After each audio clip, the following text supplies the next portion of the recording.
दोस्तों, आपने चाहे डिप्लोमा किया हो या फिर डिग्री किया हो, आप सिविल इंजीनियर तो हैं। अब आप ऐसे सिविल इंजीनियर चाहे फ्रेशर हो या फिर आपको 2-4 साल का एक्सपीरियंस हो, आप कहीं पे भी इंटरव्यू देने जाते हैं। आप साइट एग्जीक्यूशन के लिए इंटरव्यू देने जाते हैं, क्वांटिटी सर्वेयर के लिए इंटरव्यू देने जाते हैं, बिलिंग इंजीनियर के लिए इंटरव्यू देने जाते हैं या फिर बीबीएस इंजीनियर के लिए इंटरव्यू देने जाते हैं। तो ऐसा हो ही नहीं सकता है कि वो आपसे बीबीएस यानी बार बेंडिंग शेड्यूल से रिलेटेड इंटरव्यू क्वेश्चंस ना पूछे। मैं आपको इस बात की गारंटी दे सकता हूँ, आज के समय आप कहीं पे भी इंटरव्यू देने जाइए तो बिना बीबीएस के तो इंटरव्यू हो ही नहीं रहा है। इतना इंपॉर्टेंट है। क्यों?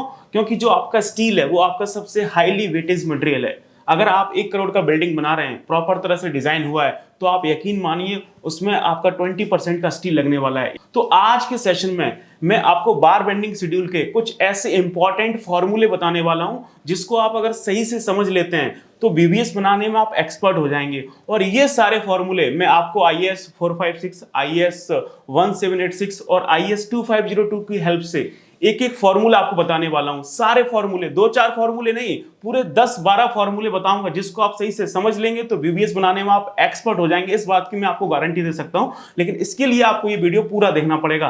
तो मैं हूं Sandeep Singh, welcome back to Reinforce lifeline for civil engineers. आप बने रहिए हमारे साथ और हम करते हैं अपने सेशन को स्टार्ट।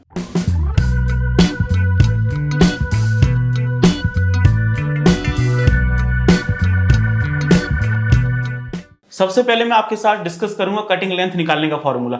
अब कटिंग लेंथ निकालने का क्या फॉर्मूला होता है, टू बी ऑनेस्ट बताऊं, इसका कोई फॉर्मूला नहीं है। आप किसी से भी पूछेंगे तो आपको कोई कटिंग लेंथ का फॉर्मूला बता ही नहीं सकता है। लेकिन फिर भी मैंने अपने एक्सपीरियंस के बिहाफ पे आपके लिए कटिंग लेंथ का फॉर्मूला डिजाइन किया है, ठीक है ना, जिसको अगर आप सही से समझ लेते हैं तो इस फॉर्मूले को आप सभी जगह अप्लाई कर सकते हैं। वैसे कटिंग लेंथ जो होता है वो आपका शेप के ऊपर डिपेंड करता है। अब अलग अलग आरसीसी मेंबर के अलग अलग शेप होते हैं, उसके बिहाफ पे उसकी कटिंग लेंथ निकल रही होती है। लेकिन फिर भी मैंने यहाँ पे आपका ये फॉर्मूला डिजाइन किया जिसको आप सही से समझेंगे तो काफी हद तक आप हर एक आरसीसी मेंबर का जो सरिया आ रहा है उसमें कटिंग लेंथ निकाल सकते हैं। तो आप यहाँ पे देखें कटिंग लेंथ का फॉर्मूला मैंने किस तरह से आपके लिए डिजाइन किया है कि सबसे पहले आपको लेंथ और ब्रेथ में से एक चीज रखनी है, ठीक है। अब आपका जो सरिया है वो या तो लेंथ में आएगा तो ब्रेथ में आएगा, दोनों में एक साथ तो आ नहीं सकता है। जैसे आपका फुटिंग है तो लेंथ में सरिया अलग आएगा, ब्रेथ में अलग सरिया आएगा। अगर आप पाइल कैप बना रहे हैं या फिर राफ्ट बना रहे हैं तो उसमें भी लेंथ में सरिया आएगा, फिर ब्रेथ में सरिया आएगा। आप स्लैब डाल रहे हैं तो उसमें भी लेंथ में सरिया अलग होंगे, ब्रेथ में सरिया अलग होंगे। उसके बाद जो आपका लेंथ और ब्रेथ में से आपको एक चीज रखनी है और फिर जो भी आपका आरसीसी मेंबर का डेप्थ है वो आप रख सकते हैं। और जहां जहां पे आपको लग रहा है कि कवर माइनस होना चाहिए वहां वहां पे आप कवर माइनस करिए, क्योंकि आपका जो स्टील रीइंफोर्समेंट है वो आपका वेदर में एक्सपोज नहीं होना चाहिए, नहीं तो उसमें आपका जंग लग जाएगा, रस्टिंग शुरू हो जाएगी। तो हमेशा जो आपका स्टील है उसको कंक्रीट के अंदर छिपा के रखना है। कितना जितना आपका कवर होता है, तो हर आरसीसी मेंबर का आपको कवर पता है तो आप वहां से माइनस करिए। अगर आपको सरिये का शेप देख के लग रहा है कि वो आपका 45 डिग्री पे बेंड हुआ है, 90 डिग्री पे बेंड हुआ है, 135 डिग्री पे बेंड हुआ है, तो आप वहां पे बेंड लॉस कर सकते हैं। अगर उसमें कुछ आपकी डेवलपर लेंथ आ रही है, जैसे कॉलम आपका बीम के अंदर जाता है लोड ट्रांसफर करने के लिए, जो कॉलम का सरिया है वो बीम के अंदर जाता है लोड ट्रांसफर करने के लिए, तो वो आपकी डेवलपर लेंथ है। बीम का सरिया कॉलम के अंदर जाता है लोड ट्रांसफर करने के लिए, तो वो आपकी डेवलपर लेंथ है। स्लैब का सरिया बीम के अंदर जाता है लोड ट्रांसफर करने के लिए, तो वो आपकी डेवलपर लेंथ है। अगर आपको देख के लग रहा है कि इसमें डेवलपर लेंथ आ रही है यानी एलडी, तो वो आप यहाँ पे ऐड कर सकते हैं। यदि आपका सरिया 12 मीटर से ज्यादा जाता है या फिर कॉलम में आप देखेंगे तो हम सारे सरिया एक बार में तो पूरा खड़ा नहीं कर देते हैं, हर फ्लोर में लैप देते हैं। तो अगर आपको देख के लग रहा है कि वहाँ पे लैप लेंथ आ रहा है तो आप वहाँ पे लैप लेंथ भी ऐड कर सकते हैं। तो इसके साथ आपका जो कटिंग लेंथ है वो आपका मिलीमीटर में निकल रहा होगा। तो ये कोई फॉर्मूला नहीं है, बस मैंने एक बनाया है ताकि चीज़ें आप कर सकें। इस फॉर्मूले से आप एक चेक लगा सकते हैं कि कटिंग लेंथ आपने सारी चीज़ें देख ली है कि नहीं देख ली है। तो जो भी है वो आप लेंथ ब्रेथ रखिए, दोनों में से एक आपका डेप्थ आएगा, फिर आप कवर माइनस करिए, बेंड लॉस आ रहा है तो उसको माइनस कर दीजिए, डेवलपर लेंथ आ रही है तो उसको ऐड कर दीजिए, लैप लेंथ आ रही है तो उसको ऐड कर दीजिए। जो नहीं आ रहा है उसको नहीं रखना है। अब आपको वो चीज़ समझनी पड़ेगी कि जो चीज़ें आ रही हैं वो आप इसमें रखिए, जो नहीं आ रहा है वो हटा दीजिए, तो आपका जो कटिंग लेंथ है वो निकल के आ रहा होगा। तो ये फॉर्मूला काफ़ी हद तक आपको हेल्प करेगा कटिंग लेंथ निकालने में। आगे चलते हैं। नेक्स्ट फॉर्मूला है आपका नंबर ऑफ बार निकालने का। तो नंबर ऑफ बार निकालने का क्या फॉर्मूला है आप यहाँ पे देख सकते हैं। ये आपका स्टैंडर्ड फॉर्मूला है, इसमें कोई इशू नहीं है, ये आपका बिल्कुल फिक्स फॉर्मूला है। आप इससे किसी भी आरसीसी मेंबर में आप नंबर ऑफ बार निकाल सकते हैं। तो आपको क्या करना है, opposite length minus 2 times of concrete cover अगर आपका वेदर एक्सपोजर हो रहा है, डिवाइडेड बाई स्पेसिंग +1। तो इससे आपके नंबर ऑफ बार निकल आएंगे, चाहे वो फुटिंग हो, चाहे वो पाइल कैप हो, या फिर राफ्ट हो, या फिर आपका स्लैब हो, सभी में आप इससे नंबर ऑफ बार निकाल सकते हैं। Opposite length -2 times of concrete cover divided by spacing +1। Cover आपको पता है, ड्राइंग में मिल जाएगा, नहीं पता है तो स्पेसिंग भी आपको ड्राइंग में मिल जाएगी। अब अपोजिट लेंथ क्या होती है? अपोजिट लेंथ यानी आपका जिस डायरेक्शन में कटिंग लेंथ आ रहा है उसका उल्टा। ये देखेंगे, यदि आपका जो कटिंग लेंथ है वो लेंथ में आ रहा है तो आपकी अपोजिट लेंथ क्या हो जाएगी? ये ब्रेथ हो जाएगी। यदि आपका कटिंग लेंथ ब्रेथ में आ रहा है तो आपकी जो अपोजिट लेंथ है वो क्या हो जाएगी? लेंथ हो जाएगी। तो इस तरह से आप कर सकते हैं। बात समझ आ गई? तो यहाँ से आपके नंबर ऑफ बार आ जाएंगे। आगे चलते हैं। और हाँ दोस्तों, हम लोग आपके लिए यूट्यूब पे तो डेली वीडियोस बनाते हैं जिससे आप काफी सारी चीजें सीख रहे होंगे, लेकिन आप अगर प्रॉपर स्किल डेवलप करना चाहते हैं, साइट एग्जीक्यूशन की है, क्वांटिटी सर्वेइंग की है, बार बेंडिंग शेड्यूल की है, बिलिंग इंजीनियर की है, प्लानिंग इंजीनियर की है, या फिर वो आपका कॉस्टिंग इंजीनियर हो गया, या फिर एस्टिमेशन इंजीनियर हो गया, या फिर आपके डिजाइनिंग के जो भी सॉफ्टवेयर हैं वो आप सीखना चाहते हैं, तो ये सारी चीजें अगर आप प्रॉपर तरह से डेवलप करना चाहते हैं और अपने कैरियर में आगे बढ़ना चाहते हैं तो रेनफोर्स का प्रीमियम पैकेज है CPL 7.0, जो कि रेनफोर्स का all in one premium pre recorded future add on programme है, जहां पे आपको ये सारी चीजें, ये सारी स्किल्स, ये सारे कोर्सेज आपको एक जगह मिल जाएंगे, जिसको आप अच्छे से सीख सकते हैं और अपने कैरियर में आगे बढ़ सकते हैं। और ये जो आपका CPL है वो आपका 17,500 रुपए का है, लेकिन अभी आपका होली आ रहा है तो इस होली की ओकेजन पे हम लोग इस CPL पैकेज को मात्र आपको 8,000 रुपए में प्रोवाइड कर रहे हैं। समझिए 17,500 कोर्स मात्र आपको 8,000 रुपए में मिल रहा है, तो इतना बढ़िया ऑफर है। 8,000 रुपए में आपको काफी सारी चीजें सीखने को मिल जाएंगी। और ये ऐसा कोर्स है, आप यकीन मानिए, CPL आपका ऐसा कोर्स है जिसको परचेस करने के बाद आपको फ्यूचर में कोई दूसरा कोर्स परचेस करने की जरूरत ही नहीं है, क्योंकि कंस्ट्रक्शन के जितने काम होते हैं ना, ऑलमोस्ट सारे काम, चाहे वो बिल्डिंग हो, हाईवे हो, एक्सप्रेस वे हो, आपका मेट्रो हो, मेजर ब्रिजेस हो, माइनर ब्रिजेस हो, आपके वाटर टैंक्स हो, या फिर आपके प्री इंजीनियरिंग बिल्डिंग्स हो, इन सब का काम आपको वहां पे मिल जाएगा। तो अभी आप जाइए, एप्लीकेशन डाउनलोड करिए रेनफोर्स, और वहां पे आपको फ्रंट में दिखेगा CPL पैकेज, जिसको आप एक बार जाके चेक करिए कि उसमें कौन कौन से कोर्सेस हैं, हम उसमें क्या आपको स्टडी मटेरियल दे रहे हैं, क्या कोर्स कंटेंट है। और आप ऐसे डेमो के तौर पे, अगर आपको मेरे ऊपर विश्वास नहीं हो रहा है तो आप ऐसे डेमो के तौर पे आप हर एक कोर्स में जाके 2-2 3-3 वीडियो फ्री देख सकते हैं। और ये कुछ लिमिटेड कूपन ही हैं जो हमने आपके लिए निकाले हैं, तो आपको कूपन कोड यूज करना है होली, तब आपको 17,500 का CPL मात्र 8,000 रुपए में मिलेगा, वो भी आपको लाइफ टाइम वैलिडिटी के साथ और रेगुलर डाउट सेशन के साथ। और इस बार CPL में हमने एक नया फीचर ऐड किया है, वो है आपका ऑफलाइन कोर्सेज का 50% डिस्काउंट। यदि आप अभी CPL परचेस करते हैं, उसके बाद अगर आप कभी हमारे हेड ऑफिस दिल्ली में आके हमसे 1-to-1 बैठ के ऑफलाइन सेशन ज्वाइन करना चाहते हैं, तो उसका जो भी फीस होगा उस पर आपको 50% डिस्काउंट मिलेगा। बात समझ आ रही है? तो जब भी आपको टाइम मिले तब आप दिल्ली आके हमारे सामने बैठ के 1-to-1 कोई भी स्किल्स आप डेवलप कर सकते हैं, तो उसमें आपको प्रॉपर 50% डिस्काउंट मिल जाएगा। और फ्यूचर में अलग अलग शहरों में जो हमारी वर्कशॉप होंगी या फिर जो आपके वेबिनार सेमिनार्स होते हैं, उन सबका आपको फ्री एक्सेस मिल रहा होगा, वो भी आपका लाइफ टाइम। तो जाइए एक बार एप्लीकेशन पे आप चीज़ों को चेक करिए और आगे चलते हैं, हम लोग अपने मुद्दे की बात करते हैं। नेक्स्ट फॉर्मूला है आपका यूनिट वेट निकालने का। यूनिट वेट क्या होता है? Weight of 1 metre of particular diameter, यानी किसी भी डाया के 1 मीटर सरिया का क्या वेट है, उसको हम लोग क्या बोलते हैं? Unit weight. और उसका फॉर्मूला होता है D²/162। तो इससे जो आपका वेट है वो आपका kg पर मीटर में निकल के आता है। तो यहाँ पे हमने ऑलमोस्ट सारे डायमीटर्स रखे हुए हैं और यहाँ पे उसका स्टैंडर्ड वेट है पर मीटर का, वो भी आपका एज पर IS 1786।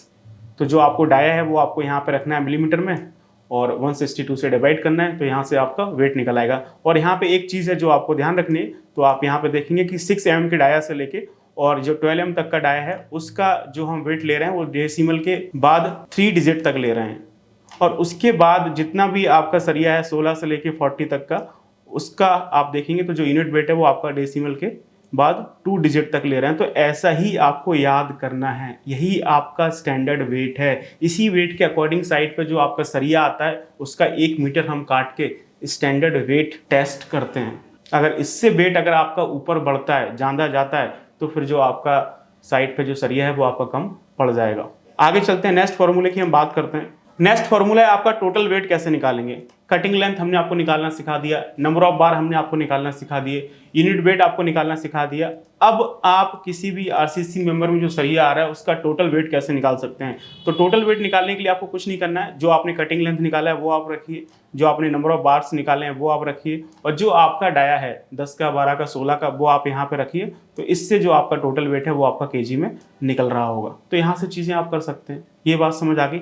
आगे चलते हैं, नेक्स्ट फार्मूले की बात करते हैं। नेक्स्ट फार्मूला है आपका एलडी निकालने के, यानी डेवलपमेंट लेंथ निकालने का। तो डेवलपमेंट लेंथ क्या होता है, एक आरसीसी मेंबर से दूसरे आरसीसी मेंबर में लोड ट्रांसफर करना है, तो उसके लिए जो लेंथ हम लोग इस्तेमाल करते हैं वो क्या है, आपकी डेवलपमेंट लेंथ है। तो डेवलपमेंट लेंथ निकालने का सीधा सा फॉर्मूला है जिसको आप एलडी बोलते हैं, एनकरेज लेंथ बोलते हैं, आपका फाई सिग्मा एस अपॉन में 4 टाउ बीडी। तो फाई आपका क्या है, डाया ऑफ बार है, और सिग्मा एस क्या है, आपका स्ट्रेस ऑफ बार। जैसे आपका एफ 450 है तो स्ट्रेस कितना हो जाएगा, सिग्मा एस कितना हो जाएगा, 450। यदि आपका एफ 500 बार है तो आपका सिग्मा एस कितना हो जाएगा, 500 हो जाएगा। यदि आपका एफ 550 बार है तो सिग्मा एस कितना हो जाएगा, 550 हो जाएगा। और टाउ बीडी क्या है, आपका डिजाइन बॉन्ड स्ट्रेस है। तो जो आपका डिजाइन बॉन्ड स्ट्रेस है वो आपका डिपेंड करता है ग्रेड ऑफ कंक्रीट के ऊपर। तो जैसे जैसे आपका ग्रेड ऑफ कंक्रीट बढ़ेगा वैसे वैसे जो आपका डिजाइन बॉन्ड स्ट्रेस है वो आपका बढ़ रहा होगा, आप यहाँ पे देख सकते हैं।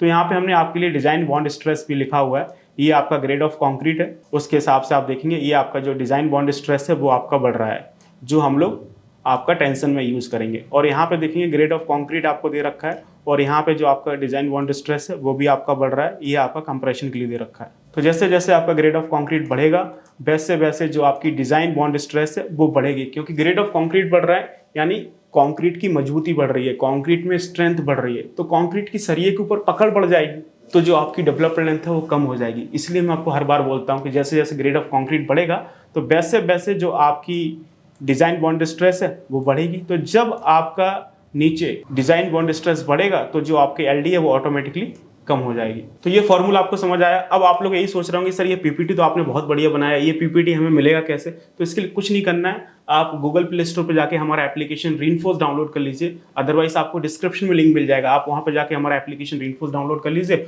और उसमें आप जाएंगे तो आप देखेंगे फ्रंट में आपको फ्री कंटेंट में ये सारा पीपीटी आपको वहाँ से मिल जाएगा, आप वहाँ से फ्री में ये पीपीटी डाउनलोड कर सकते हैं। और काफ़ी सारे फार्मूले हमने बताए हैं तो उसको आप देख के सीख सकते हैं और बीबीएस बनाने में उसको इस्तेमाल कर सकते हैं। आगे चलते हैं, नेक्स्ट फार्मूले की बात करते हैं। तो नेक्स्ट फार्मूला है आपका लैप लेंथ। डेवलपमेंट लेंथ का मैंने आपको फार्मूला बता दिया। अब लैप लेंथ का क्या फार्मूला होता है? लैप लेंथ हो, आपका ओवरलैपिंग लेंथ हो, या फिर आपका स्प्लाइसिंग हो, सब एक ही चीज होती है, तो उस पर कंफ्यूजन नहीं रखनी है। तो जो आपका लैप लेंथ है वो आपका एज पर IS 456 क्लॉज नंबर 26.2.5.1 उसके अकॉर्डिंग जो आपका लैप लेंथ है वो टेंशन में कितना होगा, LD और 30 times of diameter which ever is greater. और जो आपका लैप लेंथ है वो आपका कंप्रेशन में कितना होगा, equal to the development length यानी आपका LD। तो दो चीजें आपको ध्यान रखनी है, और आपको पता है LD आपका हमेशा ज्यादा होगा, तो इतना क्यों दिमाग पे लोड डालना है, सीधा सीधा कॉन्सेप्ट है। आप ये ध्यान रखिए कि जो आपका ओवरलैपिंग लेंथ है वो आपकी डेवलपमेंट लेंथ यानी एनक्रीज लेंथ LD के बराबर होगा। आप यहाँ पे देख सकते हैं कि टेंशन में जब चीजें पास हो जाएंगी तो हमें कंप्रेशन में जाना ही नहीं है, जो चीज टेंशन में पास होगी वो कंप्रेशन में ऑलरेडी पास हो जाएगी। तो LD और 30 टाइम्स ऑफ डायमीटर, तो आप मोस्टली देखेंगे जो आपका LD है वो आपका हमेशा बड़ा आएगा, तो आप ऐसा कह सकते हैं कि जो आपकी डेवलपमेंट लेंथ है वो आपकी ओवरलैपिंग लेंथ के बराबर होती है। और डेवलपमेंट लेंथ कैसे निकलती है वो मैंने अभी आपको बताया है, तो वहां से निकाल सकते हैं। अदरवाइज जो भी आपकी ड्राइंग्स आएंगी, GFC ड्राइंग्स आएंगे, तो वहाँ पे प्रॉपर आपके जो स्ट्रक्चर इंजीनियर्स होते हैं वो आपको लिख के देते हैं कि हमें इस प्रोजेक्ट में कितना डेवलपमेंट लेंथ यूज करना है। आगे चलते हैं, नेक्स्ट फार्मूले की बात करते हैं। एक फार्मूला और मैं आपको यहाँ पे बता देता हूँ। यदि आपको नंबर ऑफ लैप निकालने हैं, जैसे कभी आपका 30 मीटर का बीम आ गया, 35 मीटर का बीम हो गया, कहीं 40 मीटर का बीम आ गया, ठीक है ना, इस तरह से चीजें होती रहती है, या फिर आपका 20-30 मीटर का कोई राफ्ट आ गया, तो वहां पे कैसे निकालेंगे कि कितना नंबर ऑफ लैप आएगा? तो नंबर ऑफ लैप का मैं आपको एक फार्मूला बता देता हूँ फटाफट कि हम लोग नंबर ऑफ लैप कैसे निकाल सकते हैं। तो नंबर ऑफ लैप निकालने के कुछ नहीं करना है, जो आपका कटिंग लेंथ आ रहा है उसको क्या करना है, आपको 12 से डिवाइड कर देना है, और उसके बाद जो भी आएगा, जैसे आपका जस्ट फॉर एग्जांपल वो आपका कुछ x.yz आता है, तो जो आपके नंबर ऑफ लैप है वो कितने हो जाएंगे, डेसिमल के जो पहले डिजिट आ रहा है बस वही आपको कंसीडर करना है। तो जो आपका x है वही आपका नंबर ऑफ लैप हो जाएगा। जस्ट फॉर एग्जांपल जो आपका कटिंग लेंथ है वो कितना आया, 34 आया, जस्ट फॉर एग्जांपल। जैसे आपका बीम हो सकता है, स्लैब में भी ये चीज़ हो सकती है, पाइल में भी हो सकती है, राफ्ट में भी हो सकती है। यदि आपका कटिंग लेंथ 34 आया, इसको आप 12 से डिवाइड करेंगे तो ये आपका कितना आएगा, 2 पॉइंट कुछ आएगा। तो इसमें जो आपके नंबर ऑफ लैप होंगे वो कितने हो जाएंगे, वो आपके 2 लैप आएंगे।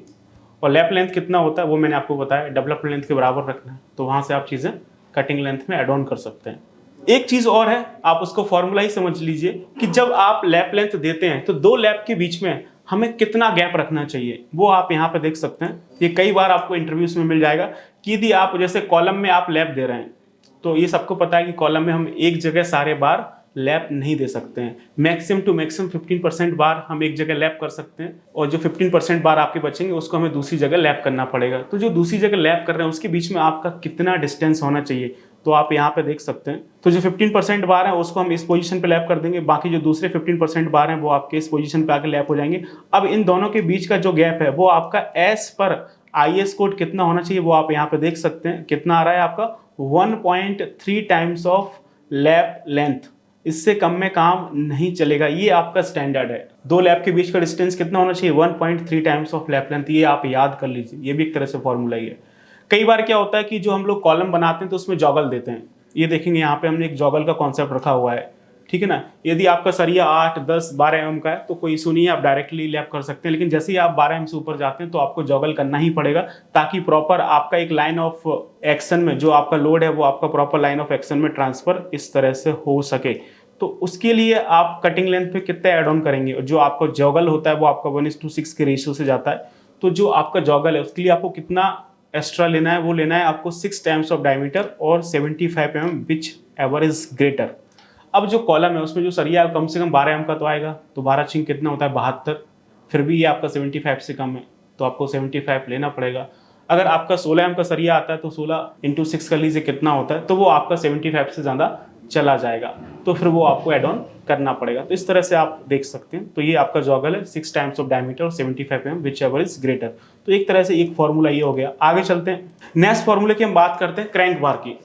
तो ये बहुत इंपॉर्टेंट चीज़ है क्रैंक बार। ये आपको बीम में मिल जाएगा, जो आपके बीम्स होते हैं वहाँ पे आप देखेंगे तो जो आपका बीम और कॉलम का जंक्शन होता है तो वहाँ पे आपका निगेटिव बेंड मूवमेंट आता है। तो उसको काउंटर करने के लिए जो नीचे की सरिया है उसको हम लोग क्रैंक मार के ऊपर ले जाते हैं। या फिर जो आपकी स्लैब होती है, ये सेम कॉन्सेप्ट आपको स्लैब में भी मिलेगा। क्रैंक बार की स्लैब आती है, जो आपका स्लैब और बीम का जंक्शन होता है वहाँ पे भी आपका नेगेटिव बेंड मूवमेंट आता है। उसको काउंटर करने के लिए हम लोग सरिया बेंड करके ऊपर ले जाते हैं। तो इस क्रैंक बार का क्या फॉर्मूला है जिससे आप स्लैब का भी BBS बना सकते हैं और आप बीम का भी BBS बना सकते हैं, यदि वो आपका क्रैंक बार वाला है।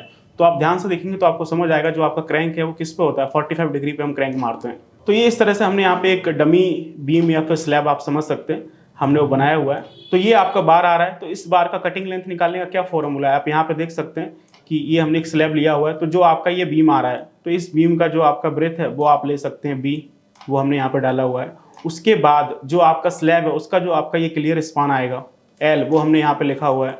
उसके बाद फिर से जो आपका बीम आएगा उसका जो आपका ब्रेथ होगा वो हमने यहाँ पे लिखा हुआ है। उसके बाद आपको क्या करना है, दोनों साइड से आपको कवर माइनस कर देना है। तो यहाँ पे देखेंगे एक कवर आपका यहाँ से माइनस हो जाएगा ताकि वेदर एक्सपोजर ना हो, और एक कवर आप यहाँ से माइनस कर सकते हैं ताकि आपका वेदर एक्सपोजर ना हो। तो 2 टाइम्स ऑफ कवर हमने माइनस कर दिया। उसके बाद जो चीज़ यहाँ पे इंक्लाइंड हुई है उसके लिए वजह से आपकी जो लेंथ है वो आपकी बढ़ जाती है। तो ये लेंथ कितना होता है आपका 0.42 टाइम्स ऑफ डेप्थ, तो वो हमने यहाँ पे लिया हुआ है। और ये आपका क्या होगा 0.42 टाइम्स ऑफ डेप्थ। तो इन दोनों को ऐड करेंगे तो कितना हो जाएगा 0.84 टाइम्स ऑफ डेप्थ। उसके बाद ये डेप्थ कैसे कंसीडर करनी है इसका फॉर्मूला भी मैं बता देता हूँ। जो आपकी डेप्थ ऑफ स्लैब है वो आपको पूरा कंसीडर नहीं करना है, ये डी कोई डाया नहीं है, ये क्या है आपका 0.42 times of depth of slab. और यहाँ पे हमने D डैश लगाया हुआ है। तो जो डेप्थ है स्लैब की वो कितनी है D।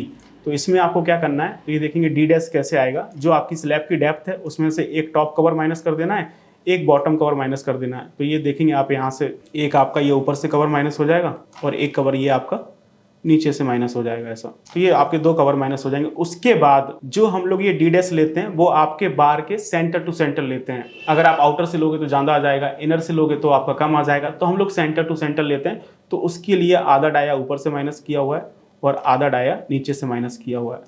तो ये आधा और आधा पूरा हो जाएगा। तो इस तरह से आप D डैश निकाल सकते हैं जो हम फॉर्मूले में यूज़ कर रहे हैं 0.42 टाइम्स ऑफ D डैश। तो 0.42 कितना हो जाएगा 0.84 D डैश। और D डैश कैसे निकालना है, जो आपकी स्लैब की डेप्थ है ऊपर से एक कवर उड़ा दो, एक नीचे से कवर उड़ा दो और एक डाया उड़ा दो, तो सेंटर टू सेंटर एक्यूरेट आपकी डेप्थ आ जाएगी। और यदि आपकी साइड पे बैंड लॉस की प्रैक्टिस हो रही है तो आप यहाँ पे देखेंगे 45 डिग्री के आपको 4 बैंड मिल जाएंगे। एक आपका 45 डिग्री का बैंड यहाँ पे बनेगा, एक 45 डिग्री का बैंड यहाँ पे बनेगा, एक 45 डिग्री का बैंड यहाँ पे बनेगा, एक 45 डिग्री का बैंड यहाँ पे बनेगा।